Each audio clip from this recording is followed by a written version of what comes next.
siswa dilatih boxing apa keluar dari ajaran Lur? Tentu salah. Tentu salah ketika kita ngelatih boxingnya atau ngelatih taekwondo atau ngelatih wusunya itu saat sedang latihan PSHT. Jadi izin stit video ini loh karena emang saya pernah merasakan ini, saya merasakan sampai sekarang masih merasakan ini kan. Ini buat pemahaman kita semua lah ya, biar kita nggak salah kaprah.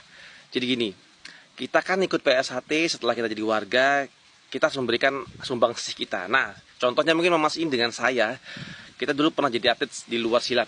Jadi kelebihan kita itu, jadi sumbangsih kita memberikan itu kepada PSHT. Nah, yang salah itu ketika kita memberikan itu saat latihan adat atau misalnya latihan ADART lah, latihan PSHT, latihan latihan dasarnya PSHT. Saat kita memberikan materi selain materi PSHT, itu salah Lur.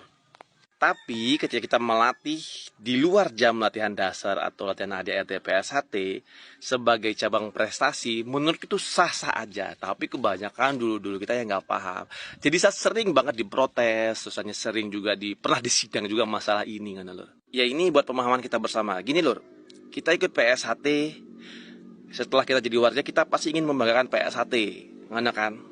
Karena kita punya bakat selain jadi atlet silat, nggak masalah menurutku kalau kita harus berlatih bela diri prestasi lainnya untuk menunjukkan bakat kita dan berprestasi, terus hanya juga menaikkan nama PSHT di kancah prestasi.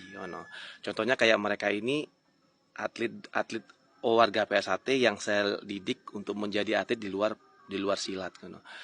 Tapi memang banyak juga judul yang nggak paham. Wah, kenapa sih kamu harusnya orang PSHT itu lo ini harusnya jadi silat. Nah, kamu menyalahgunakan. Nah, ini harus dipahami dulu ya. Banyak yang nggak paham, susah mau berdebatnya. Ini mudah-mudahan Dudul bisa membantu saya untuk menjelaskan ke Dudul yang lain. Kalau kita melatih di luar jam atau latihan dasar PSHT dan kita melatih tambahan untuk mendidik adik-adik atau Dudul kita menjadi warga yang berprestasi, menurutku itu bagus. Karena akan menaikkan, yang pertama menaikkan dulu yang emang dia nggak suka jadi atlet silat, akhirnya jadi atlet pukul-pukulan dan bakatnya keluar. Terus aja yang kedua membantu membanggakan orang tua.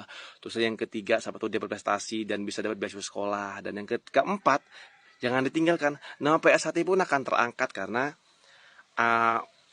selain dia itu berprestasi di olahraga lain, tapi dia itu adalah warga PSHT. Karena PSHT itu kan bukan perguruan, tuh organisasi kan.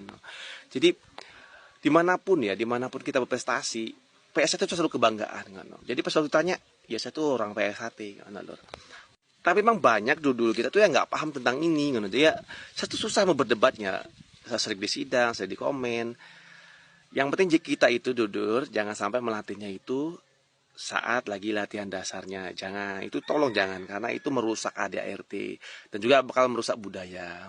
Tapi kalau kita di luar itu, makanya saya di rumah saya selalu melatihnya di jamnya berbeda. Terus saya bakal fokuskan ke warga. Kalau warga kan sudah bebas tuh. Kalau siswa biasanya saya izin ke pelatih rayon, pelatih ranting dan lain-lain, karena saya ingin orang-orang yang berprestasi itu orang-orang dari PSHT. Karena saya lah orang PSHT.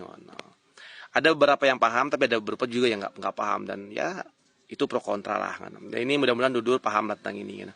Jadi menurut saya dari video Mamas ini nggak salah ketika kita memberikan materi atau tambahannya untuk berprestasi di luar latihan dasarnya PSHT kan. Pokoknya dimanapun tempat kita selalu membanggakan nama kita, nama orang tua, dan nama organisasi.